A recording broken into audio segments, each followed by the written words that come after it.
the 6th of March, 2008. Late afternoon, the 27th floor of the Sofitel Hotel in Bangkok, Thailand. Inside a sterile conference room, Viktor Bout sat calmly, sipping water from a glass. Across from him sat two men he believed were senior commanders of the Revolutionary Armed Forces of Colombia, the FARC. Resting on the table between them was a single sheet of paper covered in Bout's own handwriting. It was a masterclass in global violence. Hand-drawn diagrams of black market airdrop routes, 100 surface-to-air missiles, 20,000 AK-47 rifles, 20,000 fragmentation grenades, 740 mortars, 350 sniper rifles, 5 tons of C4 explosives, 10 million rounds of ammunition. Bout looked across the table, stared into the eyes of the Colombian rebels, and told them that the United States was his enemy too. Their fight against America, he said, was his fight. Moments later, Royal Thai police officers and agents from the Drug Enforcement Administration burst through the door. The richest, most untouchable arms broker in the post-Soviet world, a ghost that Western intelligence agencies had chased across 4 continents for the better part of 15 years, was handcuffed without a single struggle. Hollywood spent $42 million trying to mythologize him. In the 2005 Andrew Niccol film, Lord of War, Nicolas Cage played Yuri Orlov, a character built directly on the spine of Viktor Bout, alongside other dealers like the Lebanese-Armenian Sarkis Soganalian. But the cinematic villain was only a fraction of the terrifying truth. Viktor Anatolyevich Bout was not just a smuggler. He was an unparalleled logistical genius operating in the smoldering rubble of a collapsed empire. And the world, including the United States government, used him relentlessly, right up until the second they didn't. To understand how a single man can arm half the globe, you have to understand that Viktor Bout was not a mastermind. He was a symptom of a collapsed empire. You have to go all the way back to Dushanbe, the dusty capital of Tajikistan, an isolated Soviet outpost wedged brutally between Afghanistan, China, and the jagged spine of the Pamir Mountains.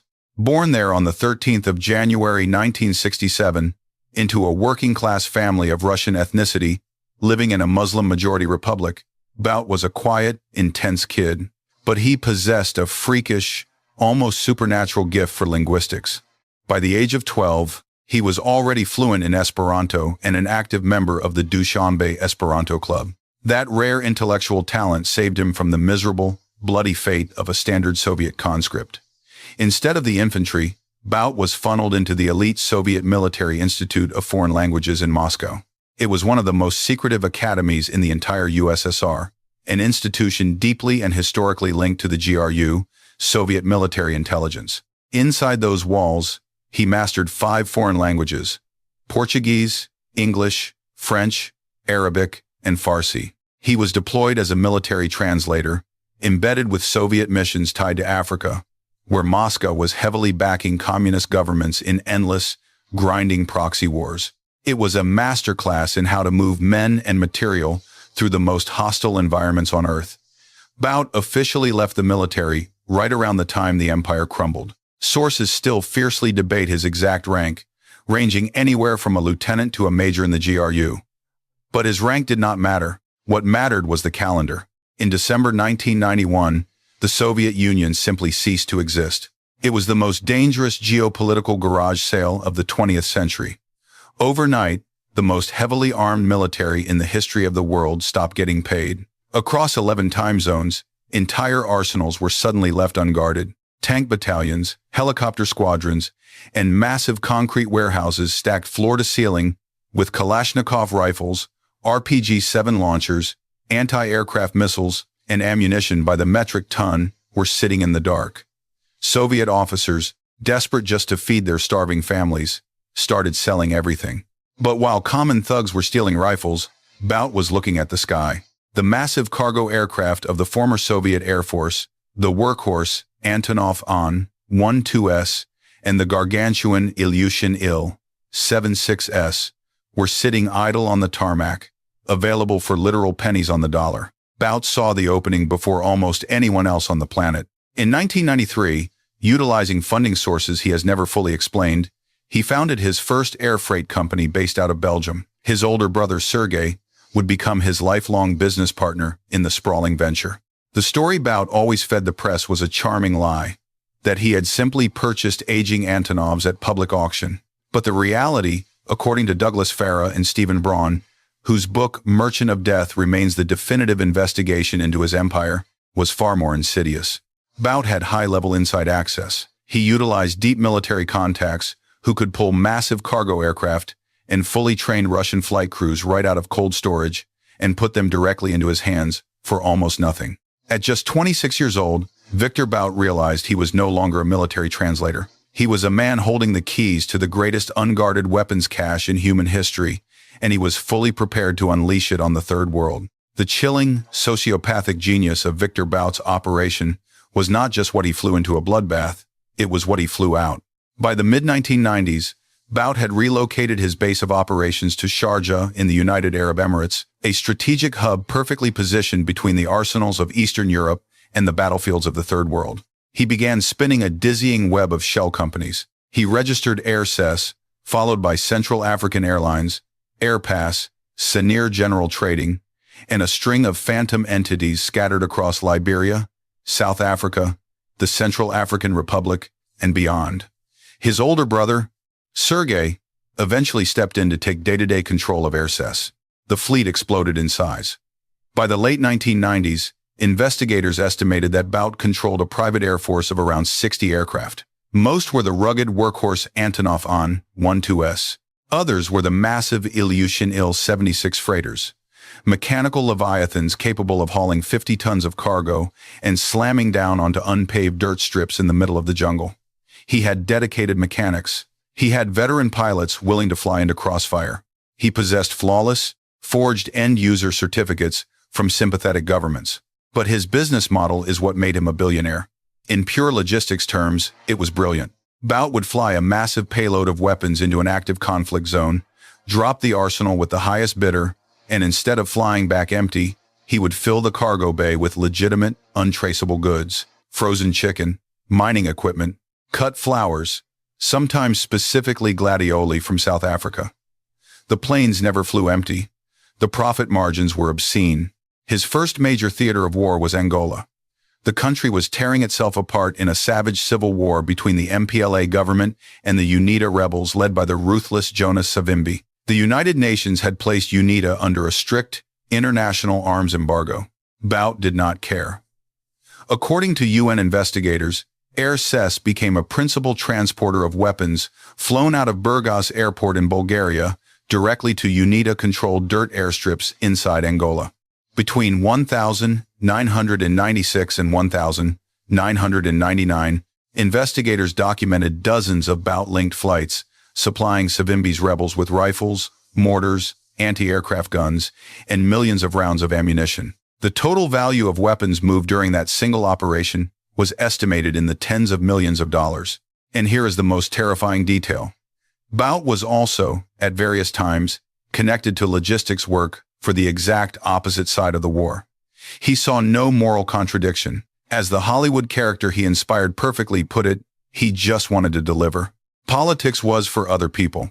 From Angola, the blood soaked the rest of the continent. In Liberia, Bout became one of the principal suppliers to Charles Taylor, the warlord turned president, whose campaign of terror across West Africa would later result in his conviction for crimes against humanity. Taylor paid for the guns in raw diamonds and lucrative timber concessions.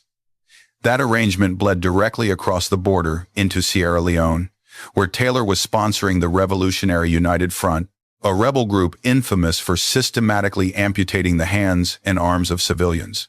The weapons that armed those amputators came off Viktor Bout's aircraft.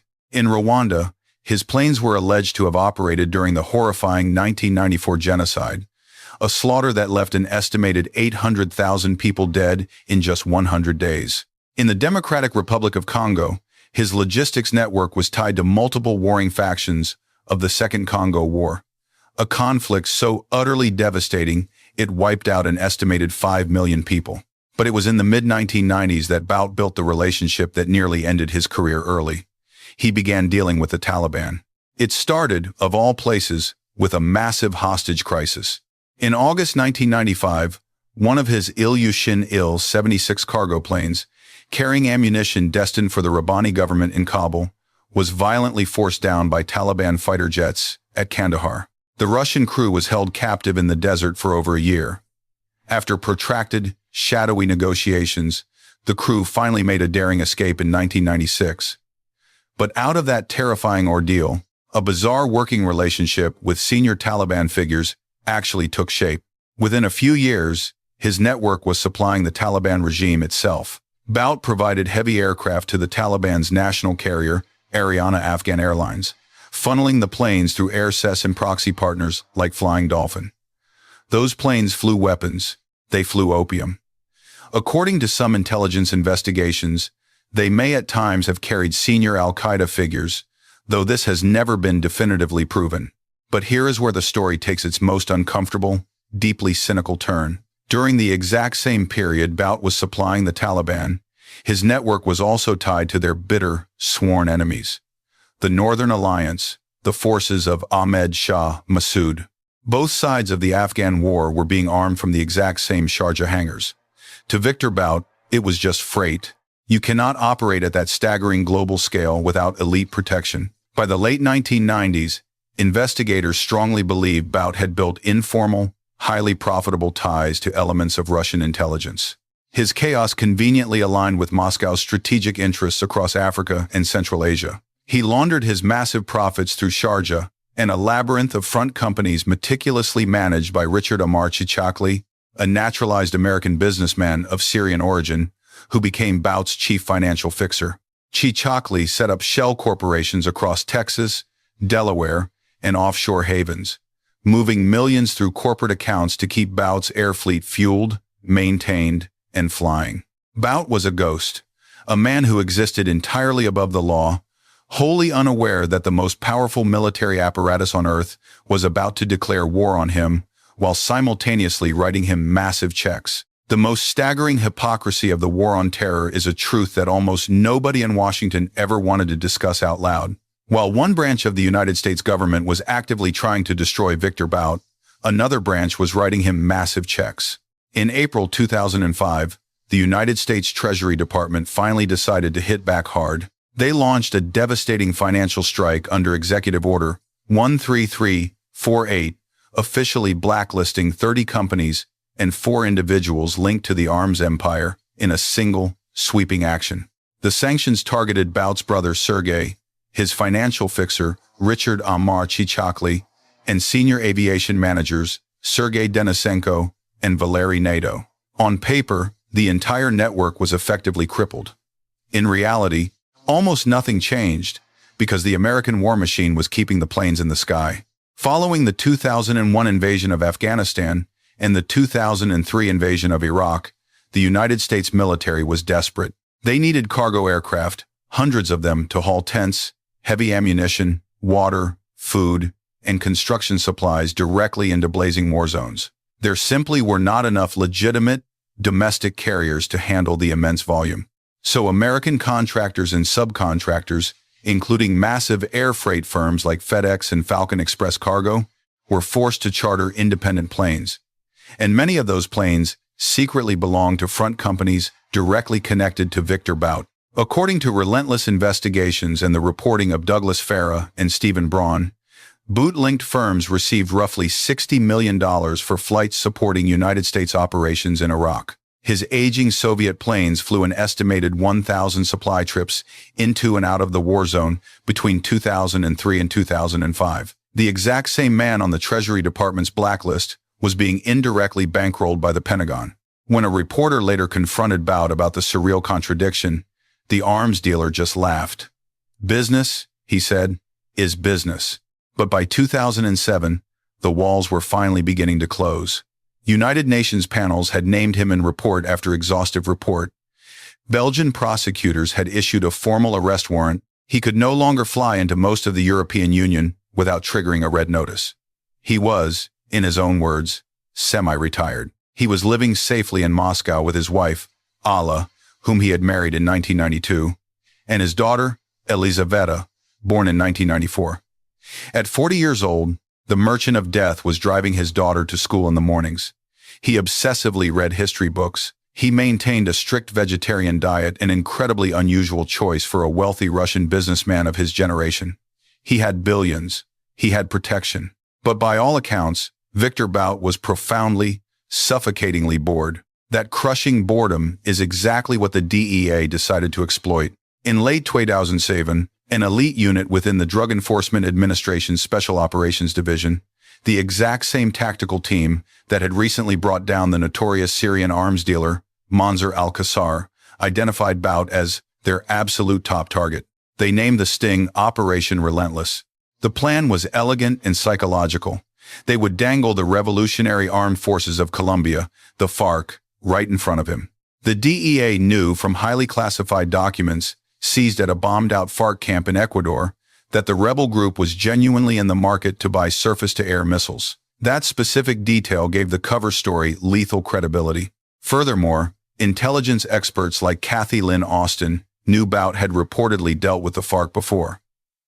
Back in 1999, in a shadow arrangement facilitated by Vladimiro Montesinos, the former head of Peruvian intelligence, Bout had organized 5 separate shipments, heavily dropping 10,000 Kalashnikov rifles over the Colombian jungle. Bout had no direct relationship with the actual FARC commanders, but he believed they were credible, cash-heavy buyers. That single assumption killed him.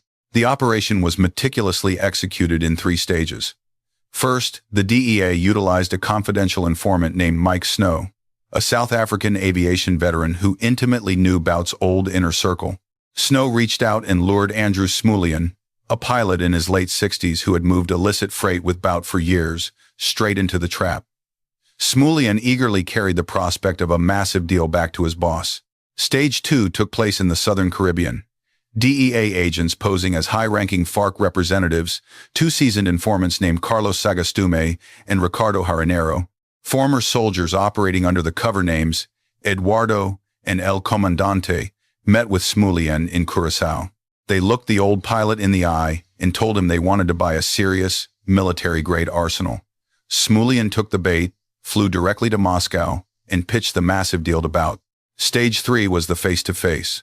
March 2008, Bangkok, Thailand. Bout walked into the conference room. He sat down. He sketched out the black market routes and the exact quantities of missiles on a notepad. And when the supposed FARC representatives explicitly explained that his surface-to-air missiles would be used to shoot down American helicopters and kill American pilots in Colombia, Bout did not even flinch. He told the men that their enemy was his enemy. Every single chilling word was captured on a hidden microphone. Every dead-eyed gesture was recorded on hidden cameras. The trap snapped shut, and the untouchable king of the global black market finally realized he had just sold his own soul to the DEA. The American justice system successfully captured a global titan, but they forgot that global politics could easily throw him back. The moment the handcuffs clicked shut in that Bangkok hotel room, it set off a vicious diplomatic war between the United States and Russia. Moscow furiously demanded his immediate return. Bout's lawyers fought extradition tooth and nail through every single level of the Thai court system, and Russia's foreign minister, Sergei Lavrov, personally lobbied for his release. Bout himself, sitting in a sweltering Thai jail cell, confidently gave interviews to the press, insisting he was just a legitimate freight businessman caught in a politically motivated vendetta. It did not matter. After Thai courts finally ruled in Washington's favor on the 16th of November 2010, Bout was loaded onto a DEA jet and flown directly to New York. Federal agents were waiting on the tarmac. The photograph taken that day shows Viktor Bout looking stocky and mustached, handcuffed at his waist, being led off the plane with a slight, almost amused smile on his face. He did not look like a man who had lost. The highly anticipated trial began on the 12th of October 2011 at the federal courthouse in Lower Manhattan. The prosecution devastated the defense by playing the hidden Bangkok tapes directly for the jury. They put the old pilot, Andrew Smulian, on the stand. Smulian had pleaded guilty and was cooperating with the government in exchange for a drastically reduced sentence. He testified under oath that Bout had been entirely willing to discuss the FARC deal in explicit detail. The defense desperately argued that Bout had only been playing along, that his real aim was simply to sell 2 aging cargo planes, and that the entire operation was an illegal American entrapment of a Russian citizen on foreign soil. The jury did not buy a single word of it. On the 2nd of November 2011, after a grueling 3-week trial, they convicted Viktor Bout on all 4 federal counts. conspiracy to kill United States nationals, conspiracy to kill United States officers and employees, conspiracy to acquire and use anti-aircraft missiles, and conspiracy to provide material support to a designated foreign terrorist organization. On the 5th of April 2012, Bout stood before Judge Shira Scheindlin. Federal prosecutors demanded a life sentence, but the judge dealt the government a stinging rebuke. She made it explicitly clear from the bench that she did not believe Bout would have ever committed these specific crimes if not for the DEA's manufactured sting. She handed down a sentence of 25 years in federal prison, the absolute minimum the law allowed. He was sent into the system, locked inside the United States Penitentiary in Marion, a medium-security federal prison in southern Illinois. He spent roughly a decade in that cell. He read constantly, he painted, he kept studying foreign languages, and he repeatedly gave interviews, insisting he had been completely framed. His wife and daughter visited him whenever American visa rules allowed it. He was supposed to die an old man in federal custody, and then, in 2022, his entire situation violently changed because of one geopolitical event that had absolutely nothing to do with arms dealing. On the 17th of February 2022, the American basketball player Brittney Griner was detained at Sheremetyevo Airport in Moscow. Customs officials found vape cartridges containing cannabis oil in her luggage. Exactly 1 week later, on February 24, Russia launched its massive invasion of Ukraine.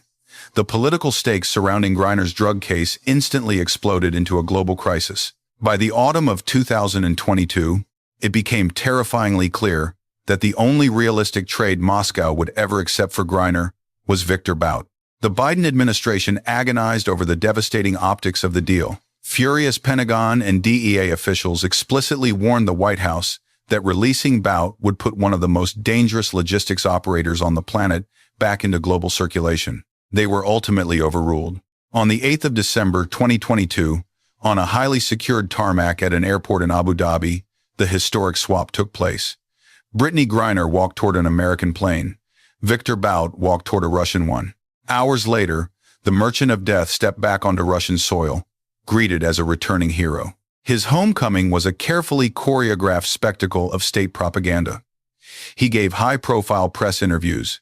He went on national television. He heavily praised Vladimir Putin and ruthlessly criticized the West. He immediately announced he would enter politics, and within a single year, he was elected to the regional parliament of the Ulyanovsk region, serving as a member of the ultra-nationalist Liberal Democratic Party of Russia.